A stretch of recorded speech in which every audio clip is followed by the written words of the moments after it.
Hello and welcome to the Manchester is Red podcast. My name is Steven Railston. We're recording this episode on a Monday morning, a very miserable Monday morning after United were hammered 3-0 against Tottenham Hotspur on Sunday evening at Old Trafford. Tyrone Marshall is with me on this podcast. He was at the game, and we're going to get stuck right into it. There's plenty to talk about today, and a lot of it, well, all of it just isn't good, is it, Ty? To begin with, I'll ask you how you are. Yeah, all right, Stephen. All right, thank you. It's chucking it down again outside. It feels like it's been raining pretty much non-stop since about the third minute of yesterday's game, and I think that probably sums up the mood around United at the moment. One of the headlines of one of the newspapers, I think it was the Daily Star, it was Minging in the Rain, attached over a picture of United players at the end of the match. It was dreadful, wasn't it, Ty? It was really shocking, and it became apparent within probably 30 seconds of that game that United weren't at the races. It took 2 minutes for Brennan Johnson to score. Mickey van der Ven, that run was brilliant, but he should have been stopped, shouldn't he? And now there is huge pressure on Erik ten Hag. I mean, massive pressure, massive pressure.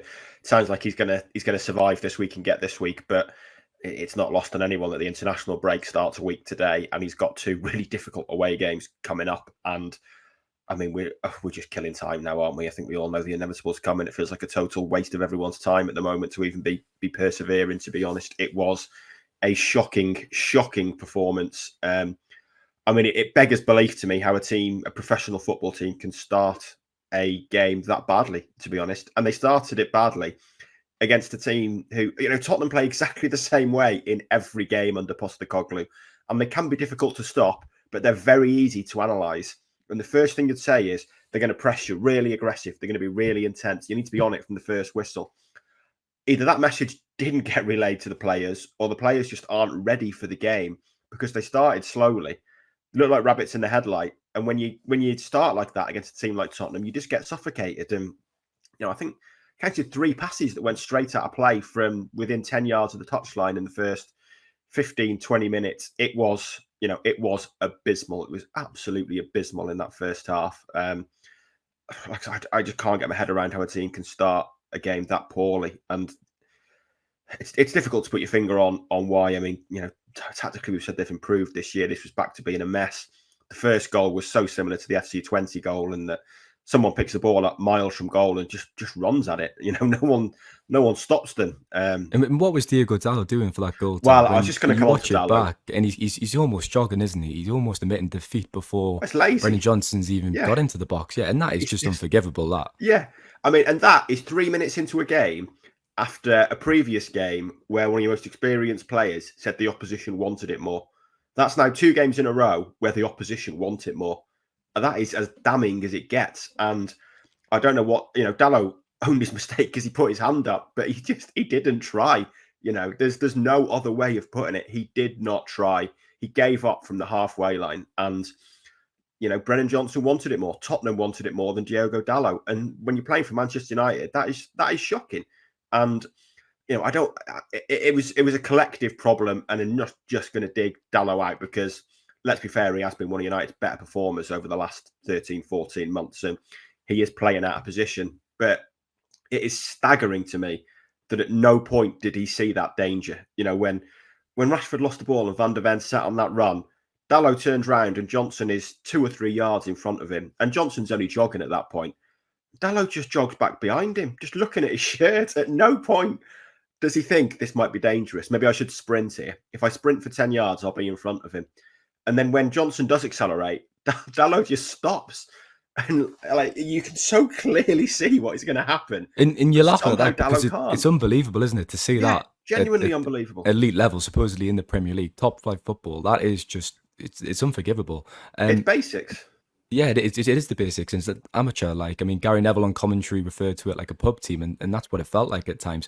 I think Dallo, is there an element of maybe down in tools in that game from the start, because he has struggled at left back in the last few weeks, and I think it was staggering for me that Ten Hag didn't relocate him to right back actually after the Southampton game. He obviously brought down Tyler Diblin and conceded the penalty in the first half. United got away with it, and Arna saved the penalty that won the game. But the warning signs have been there for a few weeks now with Dallo, and I think Ten Hag should have changed him to the other side. However, as you said, Ty, this podcast isn't about Dallo. This is about the team, the collective, Ten Hag's failures. It's not just one individual. And at the end of the day, the buck will stop with Ten Hag. And was this the lowest point for Ten Hag, do you feel? Because when you think back to some of the other performances and heavy defeats, and let's face it, there's been a lot of them. You think back to the 7-0 against Liverpool, that was harrowing. However, this Tottenham side are an ordinary side. They're not that good. And they've hammered United there. Yeah, and there's always kind of been some degree of mitigation previously. The 7-0 came in what was actually a very good season, when Ten Hag didn't have all the players he wanted. Last season there was some dreadful days. Let's not forget Bournemouth won 3-0 at Old Trafford last year. And there was some shocking days. But it was an unprecedented injury crisis that never relented. And while the performances and results shouldn't have been that bad, there was mitigation. This, yeah, arguably it is, because this is as strong a team as it gets. I mean, you definitely have Luke Shaw in there as a left back, and then maybe you'd start Højlund instead of Xerxes, but it's probably a judgment call at the moment. It's as close to a strong team as Ten Hag can pick. There's one player in that you would want in that squad that wasn't in it. Maybe two with Maguire on the bench, but you're splitting hairs with the bench. There's essentially one player you'd want who wasn't available, which is Shaw, and they produce a performance that bad. So, yeah, I mean, given everything Ten Hag has had, maybe it is the darkest day. There's been so many, it's hard to judge, and it's all just so depressingly predictable. But this is unmistakably his team now. It's his squad. There were 6 of his signings starting that team. He's had £600 million to spend, and this is the best you can get. I mean, it's absolutely disastrous. I mean, 8 of those players, 6 were his signings, of course. 8 have only played under Ten Hag in their United careers.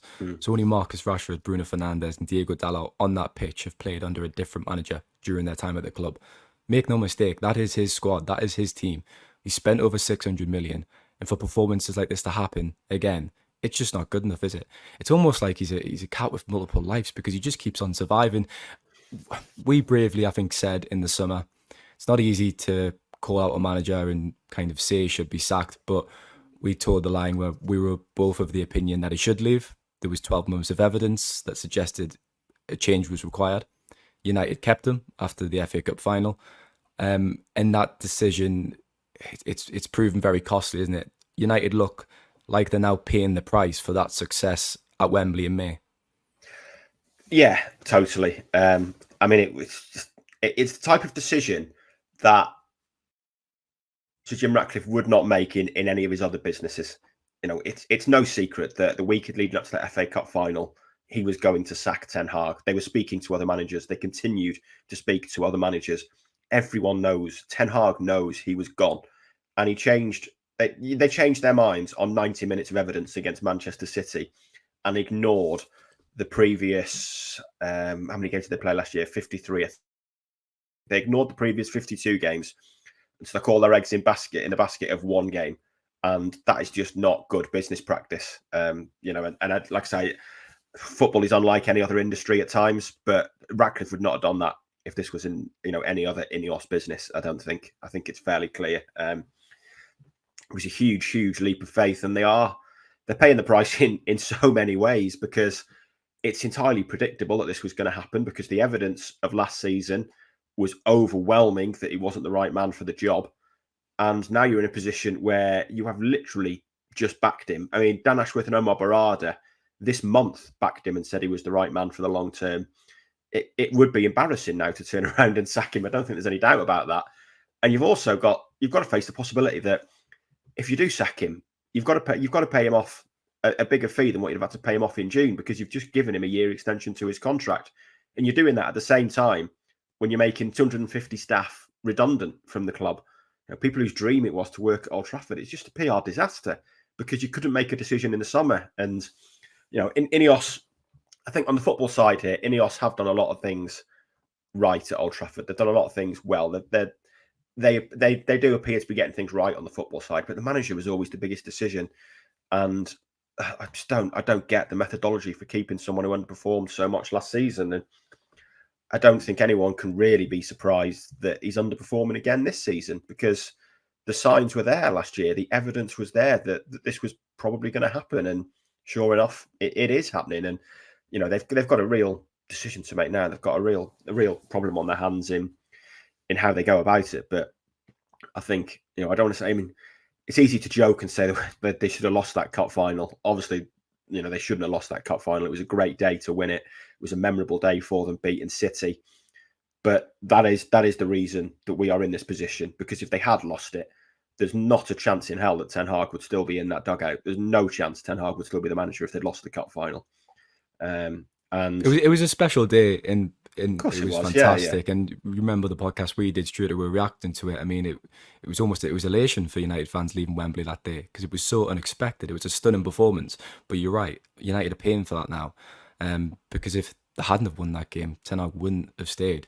And it's going back to the point where there are no more excuses anymore, Ty. You talk about the injury list last season, and some of his biggest defenders would say, well, look, he's had an unprecedented injury crisis. The season review decided that as well. It mentioned how injuries were concentrated in certain positions, particularly in defence. But this season, none of that's going to wash. He's got everyone apart from Luke Shaw. Obviously, we'll mention Lenny Yoro as well, who got injured in pre-season, but he's yet to make a competitive appearance available. So he's got his strongest team. As we've said, that is his squad. So that's it. There's no more excuses. You have to win games. You have to play better. And when you see Tottenham come to Old Trafford, and I thought this in January, it's the style of play that was the point last season, wasn't it, Ty? We weren't seeing anything to give you hope or enthusiasm that it was the correct decision to keep Ten Hag, because if they'd lost a few games here and there, but they were playing well and there was a clear style and identity, you could get behind it. Postecoglou, for all Tottenham have made a poor start to this season and haven't looked the best, he's given Spurs that, hasn't he, in a really short space of time. And that's been one of the biggest criticisms of Ten Hag. He's been unable to get that style of play, to get that tune out of the players. And when you've spent 600 million, again, that's just not good enough. No, it's not. And, game model has become the phrase of choice around Carrington since Ineos took over. It's a big thing of Jason Wilcox. Ten Hag has mentioned it in quite a few press conferences since.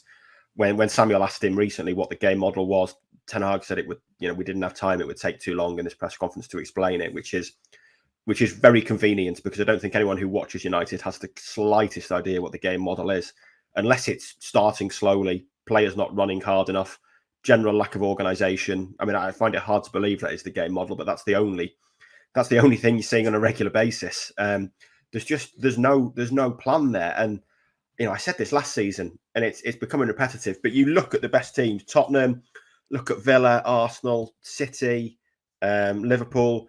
You can picture how they want to score a goal. You can picture how they would score their ideal goal. The goal that defines them, the goal that they'd show at the training ground to say, "This is how we want to play." What's United's? I don't know. They're occasionally a transition team. This year they tried to be more of a possession team, but there's no regular style there. That first half of Crystal Palace, that's what I kind of think. If he has a vision, if you want United, that's the way he wants them to play, because they were on the front foot and they were controlling the game. But exactly, it just doesn't happen. And the elephant in the room, that game at Selhurst Park ended goalless. Yeah, it did. And I wouldn't totally blame Ten Hag for that. I mean, on another day, 8 times out of 10, United win that game with the chances they created, and they did play well first half. And had they won it, the 20 game would have been looked at differently, I think, to be fair. But it wouldn't have made any difference for this one. But like you say, you mentioned before, there's no excuses now, but there's excuses every week.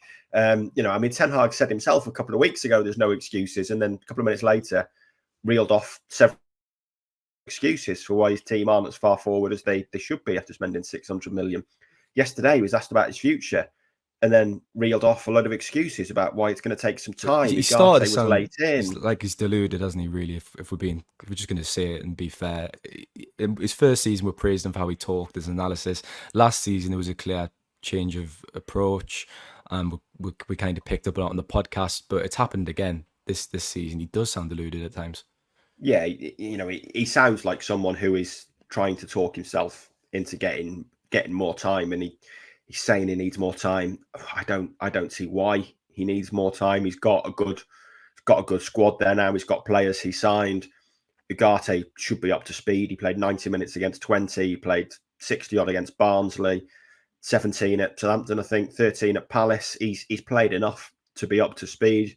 It'll take some time to get used to the Premier League, but he's not alone in that with players, and there's other players that hit the ground running. I just don't see anywhere.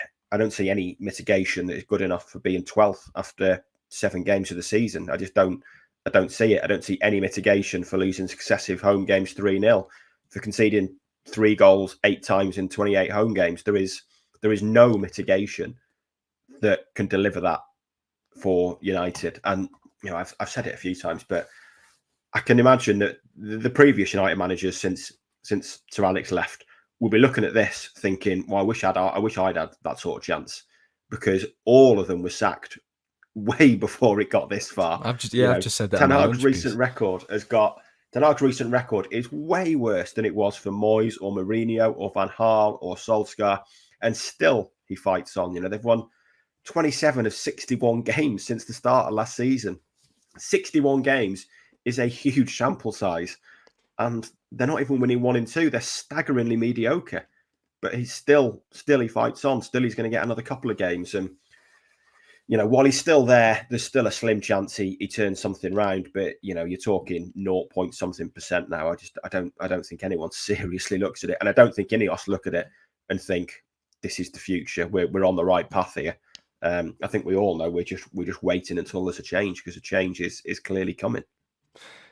Ten Hag is clearly benefiting from what has happened before him, and we made that point last season, because the fans have been so reluctant to see another manager, the chopping block, come down on yet another manager, and there's been so much change, and fans have just wanted Ten Hag to be that man, and it's been admirable at times because they've remained in favour of him, and the support has been excellent. But there comes a point where you have to realise that he has taken this team probably as far as he can, and it is a case of backing the wrong horse, and that's what it feels like right now. And you just said a change feels inevitable. It does after that result. It almost seems like it's. I tweeted saying he'd be lucky to stay beyond Christmas, but it's the October international break, isn't it? In hindsight, I realised after tweeting, they've got Porto next in the Europa League, Aston Villa away. That game seems very daunting, considering Villa have made a strong start this season. I know they drew 1-1 with Ipswich at the weekend, 2-2 in the end. But yeah, Emery's got them playing very well again. People thought it would fall off.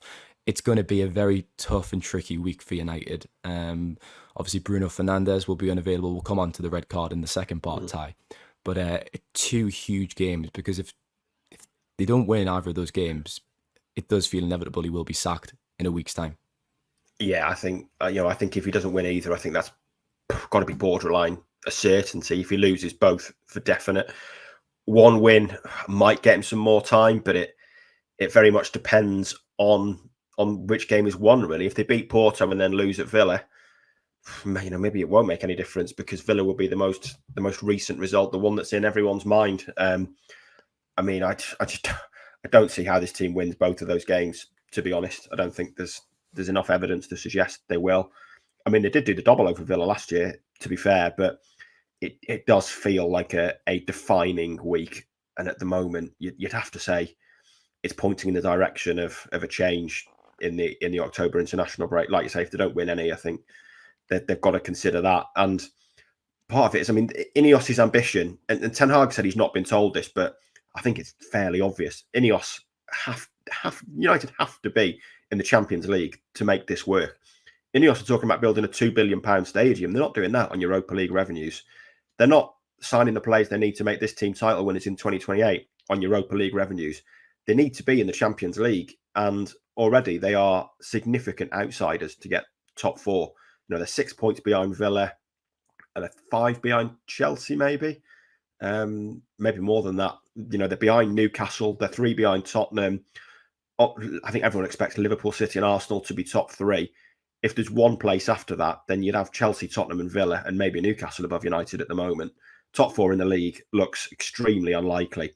That leaves winning the Europa League as your only avenue. And United should get out of United will get out of this group. They should win the Europa League. They should when you look at who's in the Europa League. Current performances, they won't. Well, they'll lose to Tottenham in the final at the moment. Yeah. That's the way things are going. But yeah, those 2 are the overwhelming favourites to win the Europa League with the bookies, and there's no Champions League teams coming into it.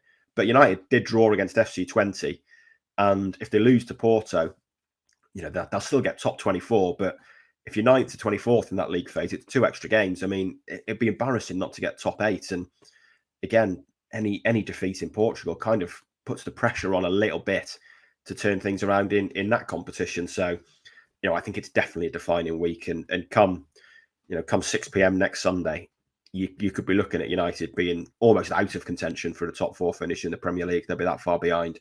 They could be under pressure in the Europa League. And I don't think there's any way Ineos can risk keeping faith with the manager there when their business plan depends so heavily on this team being in the Champions League. International breaks are synonymous with managerial changes. And if they are going to make a change, it's almost good news that is just around the corner, because there is 2 games to evaluate the situation. And if they do sack Ten Hag, perhaps Van Nistelrooy will come onto that again in the second part. But you've got time to make a change and time on the training ground to get things right, even though the majority of the squad are internationals. But that's another point in time. And you look at these players, and we'll talk about individual performances. You mentioned Ugarte before. He's actually been quite poor since coming to the club. But I don't think it's a coincidence that these international players, when they go away with their countries, they perform well and they look like good players. They come back to United and they disappoint. It's clearly the system. It's clearly not right. And that's on the manager. Another manager would be getting more out of these players, I believe.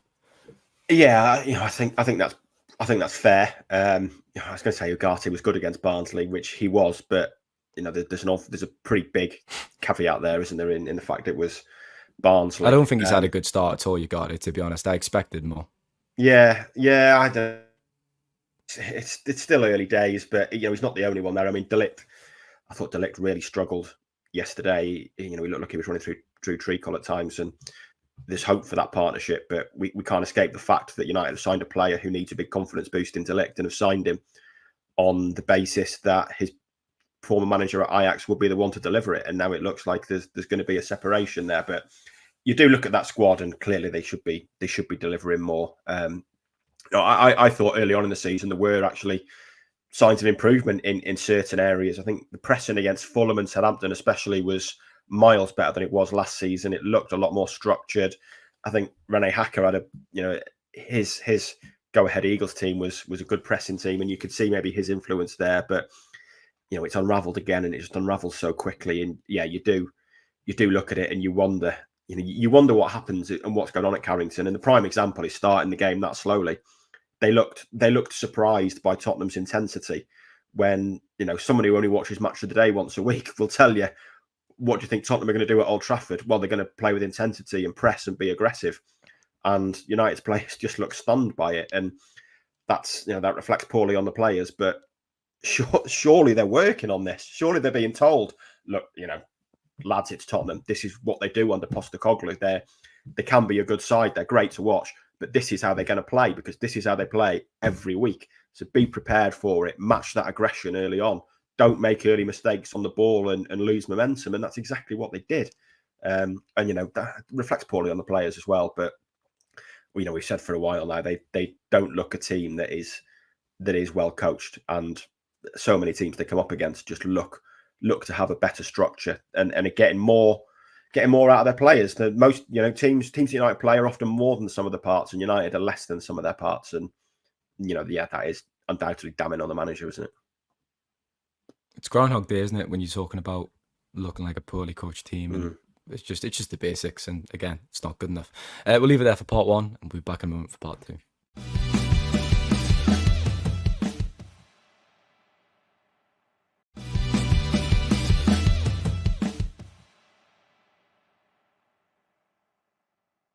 Welcome back to part 2 of the Manchester is Right podcast. Now, I mean, we'll get into the game a bit more in itself. We've talked about Ten Hag and his future. I mean, Tottenham could have been 3-0 up at half-time. They had plenty of chances. Onana made a few good saves. James Maddison had a huge chance from close range. Timo Werner, thankfully, he can't finish. He's just so poor in front of goal, isn't he? But Onana made it, like I say, a few good saves. That, again, was just incredibly poor. Was Onana the only positive? Not a positive. the only player to emerge with credit from the game, I suppose, in that sense, because he did make a few key interventions. Thought Mazraoui had an okay game, but at the end of the day, he started in a defensive line that conceded 3 goals. I know Onana did concede those, but without him, it would have been a heftier scoreline. Yeah, it would have been. His one-on-one saves from Werner and Solanke were very good, and there's no doubt it should have been more. I mean, Tottenham's XG was 5.3, I think. They could have scored a lot more. We spoke to Kulusevski in the mix zone afterwards, and he was saying, it was 3-0, but really it should have been more in a way. They're almost disappointed to only win 3-0, and a lot of that was down to Onana. I think, off the top of my head, I think he is the only player to emerge with any kind of credit. Thought Martinez was really poor again. He's had a really shaky start to the season. I made this point to Samuel in the last podcast. I keep thinking he's actually diving into challenges a lot more than he did. He's actually become more rash. That's crept into his game, and you can see that because he's getting more yellow cards than he did, I think. I don't know whether is he lost a yard of pace since coming back from his injury, or is he not reading the game as well, or is he just being desperate because United are struggling and he's frustrated? It might be all of those things rolled into one. Yeah, it could be. He does seem to be getting booked an awful lot at the moment. His tackle at Palace was way more of a red card than Fernandez's was yesterday. As I said previously, I was staggered that he didn't get sent off for that tackle at Palace. The bigger thing is his distribution. His distribution for me has just totally gone off the boil. His passing yesterday was all over the place. There was one early on where he looked to play Rashford over the top, and it was miles off radar. There was another where I think he got the ball midway inside a Tottenham half, kind of a second ball. United was still on the attack, and he just lashed it out of play. And he's so much better than that. And we said how much United missed him last season. They missed him because of that quality on the ball, but it's just not there at the moment. And he's having a difficult start. De Ligt, like I say, I think he's generally started all right, but he had a poor game yesterday, and Solanke gave both of them the runaround at times, and as good a player as Solanke is, that's got to be a concern. Have you seen what Paul Scholes has said about De Ligt? And he's compared him to Maguire. So I think on the overlap, he made the point that, in his opinion, he doesn't think De Ligt is a huge upgrade on Maguire. I think he's doubled down on that since. Scholes has got a lot of criticism for that, right? However, I don't think that's much as an absurd statement as some might have you believe. When Maguire's at his best, I know we've not always seen that, and he had a very poor 2 years, but he has recovered to an extent now. He has enjoyed a renaissance. When he's on top, when he's actually playing very well, there's not much in it at all. I don't believe. No, the Maguire of last season and De Ligt of this season are playing at a very similar level, I would say. And De Ligt is 5 years younger. De Ligt has a higher ceiling. I don't think there's any doubt about that. You look at how good he was for Ajax as a teenager, Ajax captain as a teenager. I think he undoubtedly has the higher ceiling. But he is a player who hasn't been near his best for a while now. And I know there seems to be this feeling that's built up already that it's another United signing that people are trying to do down, and people trying to defend him for his mistakes against the Netherlands. I mean, he held his hands up for those mistakes. There's United fans online saying this wasn't a mistake, that wasn't his mistake. He's held his hands up. He has said it was his mistake. It was his mistake. And that was admirable as well, to be fair. Yeah, it's admirable to do that. He's clearly got leadership qualities, doesn't he? Yeah, and he responded really well, because that September international break was disastrous for him. And, it's going to be interesting to see in October kind of where he is, because, Stefan de Vrij he won't play for the Netherlands. Well, I suspect he won't play, but de Vrij is I think de Vrij is still injured, not 100% sure. But he's Van Dijk's normal partner. I think they often use Van de Ven as a left back. It'd be interesting to see whether he gets in at centre half. I mean, John Paul van Hecke came on for De Ligt against Germany. It's going to be fascinating to see where he sits. But the fact that he is not first choice for Holland anymore tells you how the last 5 years have gone. And he wasn't disastrous for Juventus or Bayern Munich by any stretch of the imagination. And I think he's suffered that in 5 years for those two clubs, he's had 5 different managers. That's not going to help any player. But there's no doubt that this isn't what anyone expected of his career path when he was sold for 75 million by Ajax at 19 or 20. Then it has been a difficult few years for him, and he's got a point to prove. And, I think, like I say, the De Ligt of this season, the Maguire of last season, I think are on a pretty similar level. Maguire went through a very difficult time, probably more difficult than De Ligt has been through so far. But yeah, I don't think that's a scandalous view of Yeah, Scholes, to be honest. I I think can it's pretty understand fair. why when people first hear that, they might think it's ludicrous, but when you actually think about it and break it down, it's not, is it? It's really not, as we've just done. Let's move on to the red card then, Ty. It's probably about time we talked about it. For me, it was never ever a sending off. I mean, you could argue when is the game gone, but it truly has gone because that is not a red card. He slips, Fernandez, he goes down, and he kind of kicks out. It's cynical. It is a foul. It's a yellow card, but it's not a red card for me. VAR's got to intervene and kind of say, yep, overrule the decision. I think it's important, though, that it does not detract from the performance and the result because United were just so awful before that red card. They were going to lose regardless. I know they created a few chances actually in the first half despite being so poor, but I don't think that changed the game at all. I think the players would concede that themselves and hold their hands up. But again, I presume you agree that it wasn't a red. Yeah, I mean, it was difficult. I was finding it difficult to say at the time, to be honest. I mean, I Well, can at see first glance, why. it I can looks see it looks why worse he's than been it sent off. is. Yeah, I can see why he's been sent off. His foot is really, really high. He's probably almost backheeled Maddison rather than caught him with his studs. But yeah, I mean, I guess you'd say it is a bit reckless. He's very unfortunate that he slips. You know, I think that's undoubtedly fair. He's very unfortunate he slips. I can see why the referee thinks it's a red. And with the way they're trying to stick with the referee's call, as they're calling it more often this season, I can see why it wasn't reviewed. I think, you know, if you were judging, if you were reviewing every decision, I think it's more of a yellow than a red for certain. But you know, I think once Fernandez slips, he doesn't need to do it. I think it's very rash. I think it summed up his frustration. He had another really poor 40 minutes. He looks in need of a break, and you know, in a weird sort of way, this might actually benefit him. To be honest, I mean, you can argue there's positives there because I know it was only 1-0, but I don't see any way United were getting back into that game. It looked a matter of time until the second, and the red card means he is now going to get a 3-game break.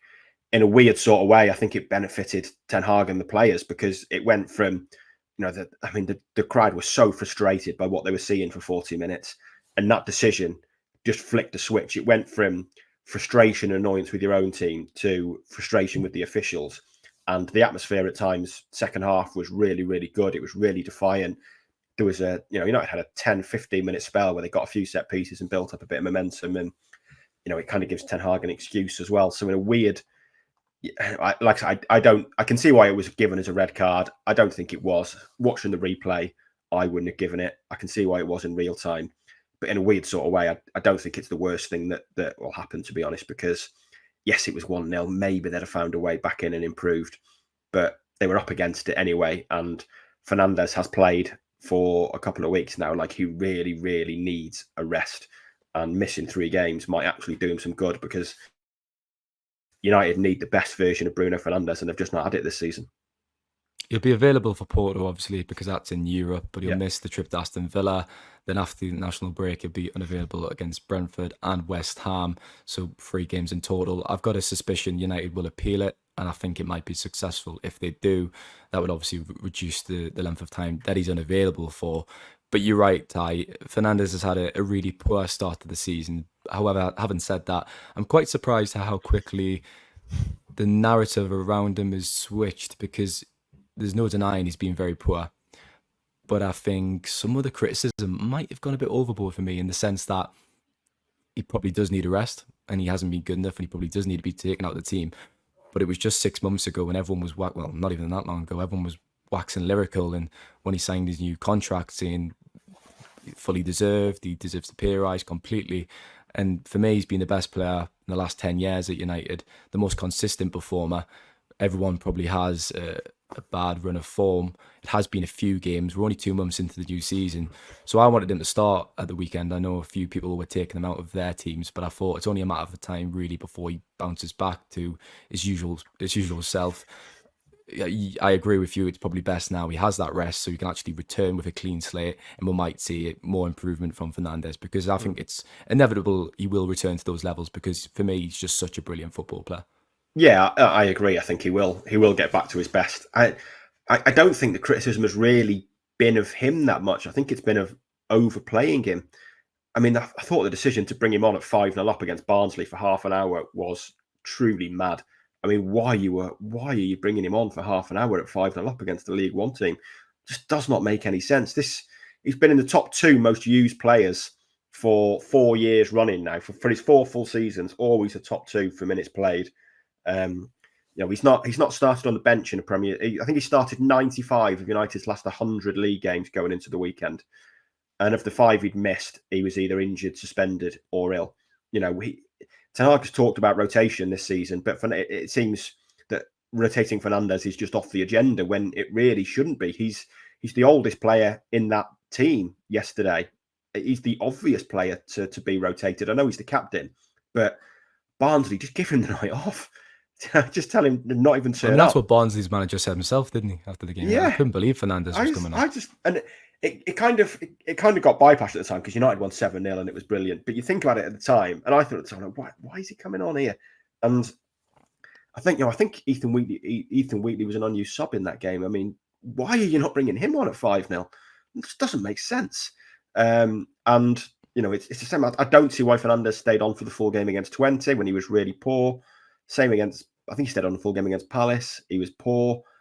And it's just, you've got to rotate him. He's the one player who looks an obvious candidate for rotation because he's the oldest player and he's the player that plays more minutes than anyone else. And yet it seems that he's the one player that is averse to rotation, that can't be rotated. In fact, he's used so much. He's put on 5-0 up against League One teams for a pointless half an hour. And I think, that's where the criticism lies for me, not with Fernandes. Yes, he's been poor. Everyone goes through spells like that.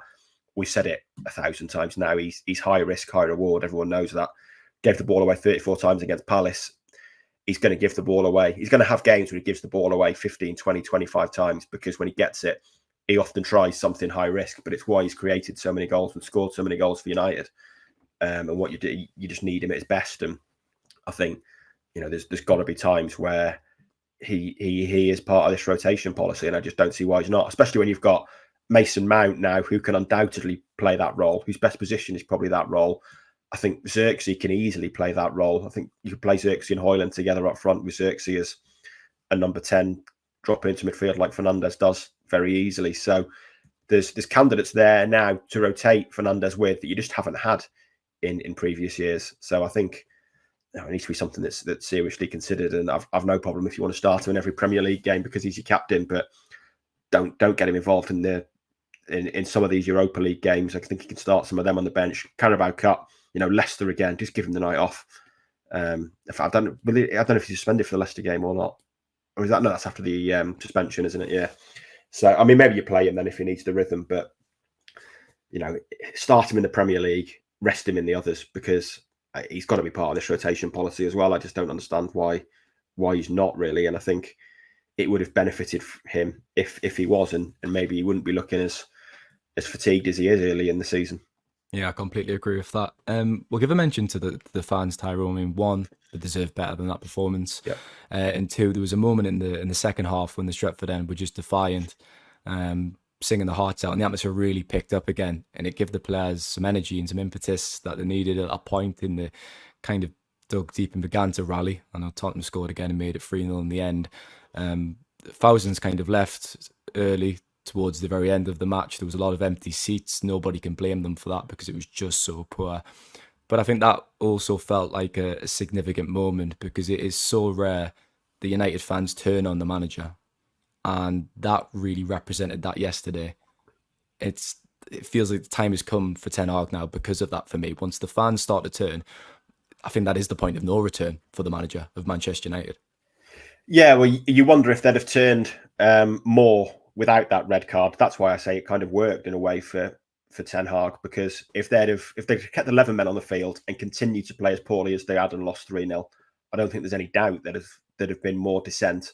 It, like I say, it changed the focus onto the referee, and the support in the second half was fantastic. It almost always is, and we're right that there is this kind of, I guess you call it defiance, but I mean, how many times can you be defiant? They were defiant in the last home game against Liverpool. It was exactly the same thing, where they kept singing during the second half. They were singing at the end, and it is fantastic support. But I think everyone knows this is a club that has got fantastic support.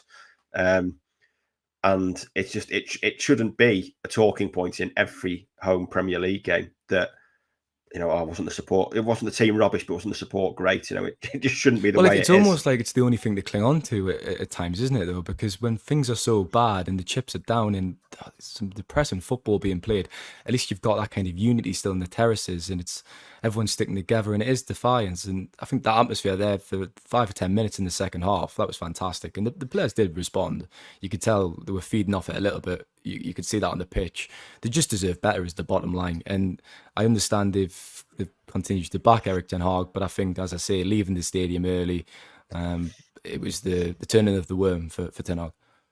Yeah, I think it probably was. I mean, it is great that back managers, and like you say, they very rarely turn. I mean, there was obvious dissent in that Watford away end in Solskjaer's final game. I've said it countless times now. This is far worse than the end of Solskjaer's era, and has been for probably 10 months. And I think Ten Hag has got the fans on side because of that first season. Because when he was appointed, there was an obvious issue with player power, and the fans were sick of it. And Ten Hag took it on. He took it on with Ronaldo. He's taken it on with Garnacho. He's taken it on with Rashford, and he has kind of switched it back to the manager being the most important person at the club. And I think that's won him the respect of fans. They clearly don't want to turn on him. In a way, I think it's, it may be, you see it with other clubs, and I'm not saying United fans should do this, but when fans turn, it kind of makes it obvious for club executives to know what to do. And Ineos can probably look at it and say, well, the fans still back him. And that was clearly the case in the summer. The overwhelming majority in the summer after the FA Cup win wanted to keep him. And I've no doubt that fed into Ineos's thinking. Which was wrong at the time as well. They shouldn't have bowed down to fan sentiment. No, they shouldn't have done. They should have made a more detached decision. And I think fan sentiment certainly played a bit of a part in that. And, I think if you ask matchgoers yesterday, I think the majority would probably now have switched to privately admitting that it probably needs a change. But in a way, it does. Like I say, I'm not saying they should be singing Ten Hag out or showing any signs of dissent now. But when you are backing your manager that strongly, it kind of makes it easy for the owners just to say, well, we'll stick with it as well. And I think there's maybe a degree of that going on. Like I say, I think Ineos have invested so heavily in Ten Hag this summer with the signings of De Ligt and Mazraoui and the appointment of Van Nistelrooy and Hacker, that they're obviously going to be desperate for this to work, aren't they? But while the fans are still on side, I think they'll maybe try and limp along as well. And like we say, the dissent yesterday was fans leaving, but I think they were leaving because it was game over and it was chucking it down. There was no audible dissent towards Ten Hag. When he walked off, the fans were still singing. Were there boos at halftime? I can't remember. I can't remember either, to be honest. I mean, there were different stages last season. Yeah, I think it was more to do with the officials. I mean, the officials were booed off at the end of both halves. And like I said, that became the focus of attention, really. So I still don't think there's huge dissent against him. The biggest dissent has been around some of his subs, really. You think back to Liverpool and Garnacho going off, which I don't think was actually that bad a call, because Rashford was decent against Liverpool, but that's tended to be where the dissent has come against Ten Hag, when he's made subs that fans basically haven't agreed with.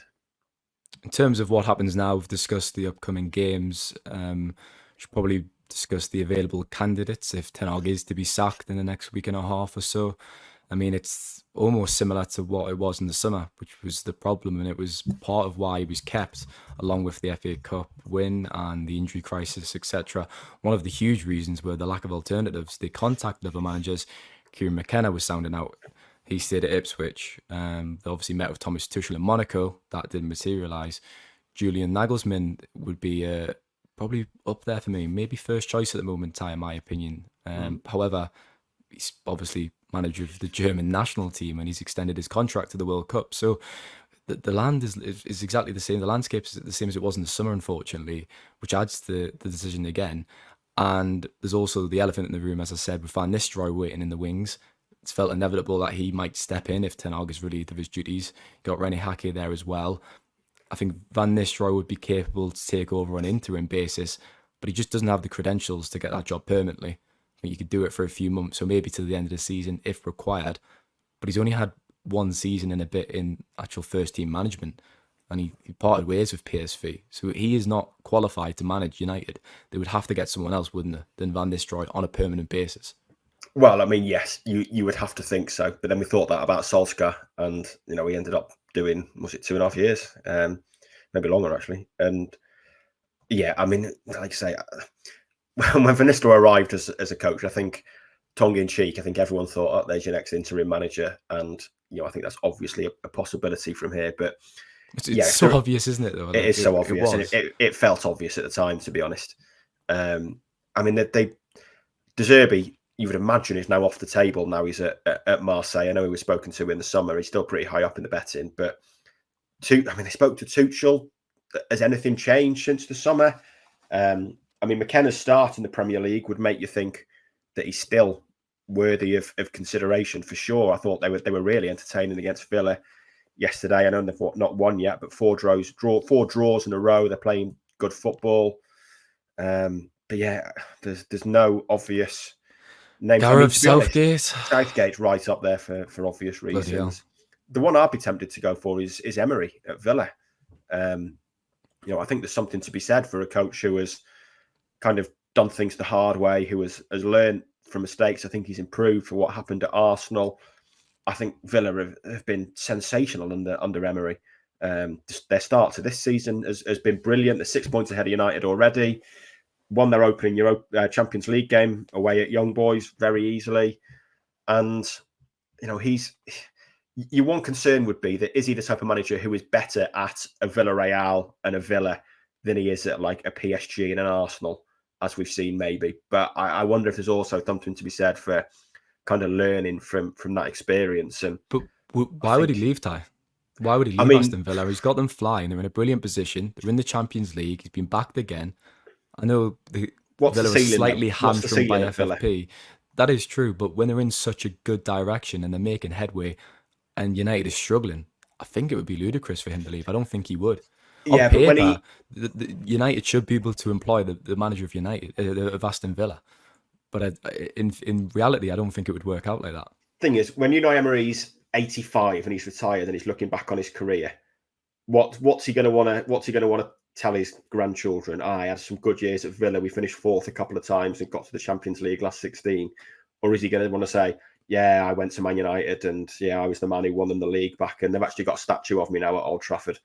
I think yes, it looks like a difficult job at the moment, but United have got an ambitious ownership structure now, and the manager who finally wins the league here is going to be a hero.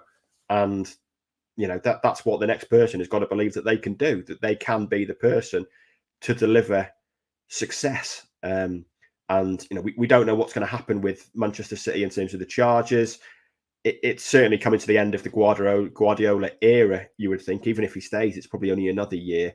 And Ineos have said, Barada said we want to win the league by 2028 and the 150-year anniversary.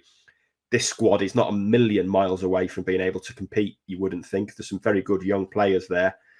And I think, I know what you're saying about Emery, and Villa are on a really good thing at the moment. There's no doubt about it. But I don't look at Villa and think their next step is winning the league. Staying in the top four, I think is going to be a challenge. We've got to remember they're one game into the Champions League. They've got Bayern Munich at home this week. I mean, the real test is going to be how they cope with a week of Bayern Munich at home and Man United at home, because it's going to get a lot harder for them. And I still think there's something to be said for that. If you back yourself, which any manager who's been approached by United is going to, you imagine yourself as the person that wins the league for this club. You're going to be a hero.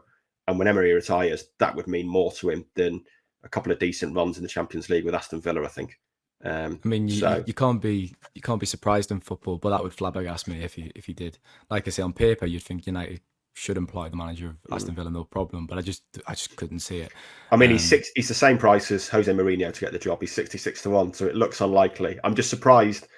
I'm surprised there's not more been made of him, to be honest, given what he's done at Villa and the fact he's got so much experience, both good and bad experience. And when we look at the people at the top of the betting, Van Nistelrooy, Southgate, Tuchel, McKenna, De Zerbi, I'd have Emery up there with them in terms of quality of managers at the moment. I'd have him better than most of them, to be honest. And yeah, there is the whole, why would you leave Villa? I get that, but I still just think there's got to be an attraction to managing Manchester United and being that manager that wins the league here.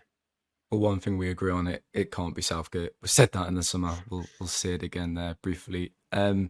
Just to end the podcast, whoever, well, we're almost talking about it as if it's an inevitability now that Ten Hag will leave. You don't know. He might beat No, you Porto. never He know. might beat Villa on Sunday, and they might spark a drastic turnaround.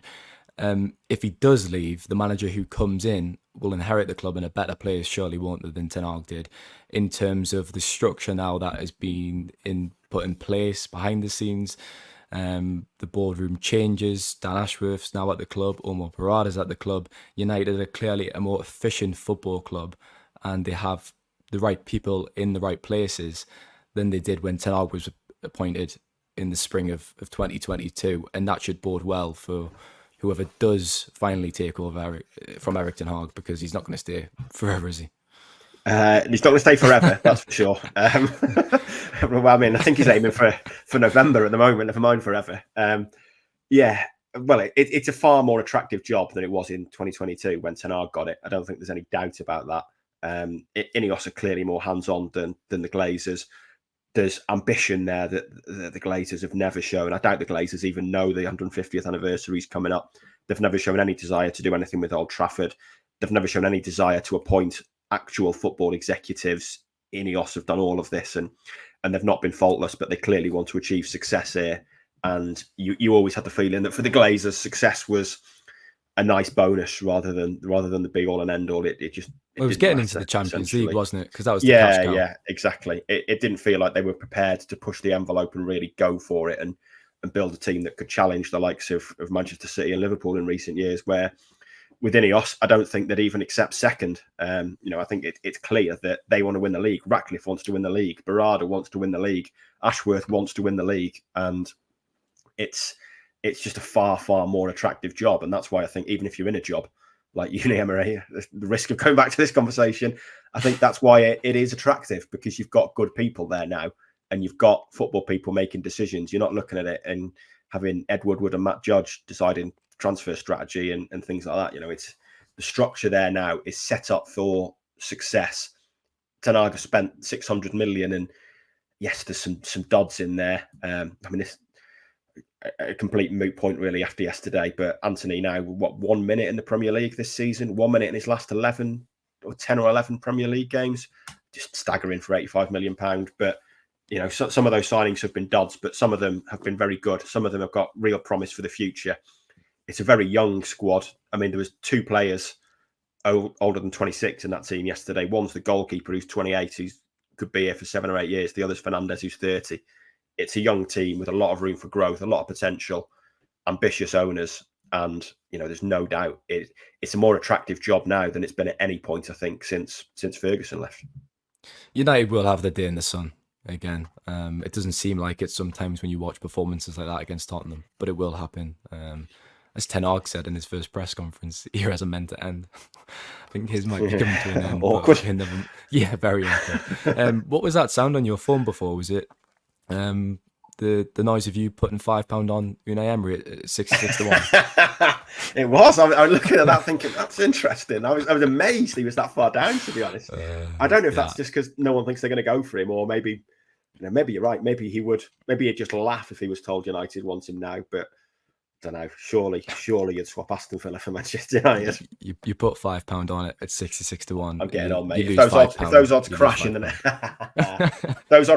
next 2 hours, you know what's happened. Thanks for your time, Ty. Thank you, Stephen. And thanks to listeners as usual. Hopefully we've made some sense of that performance. We'll be back later in the week. Take care.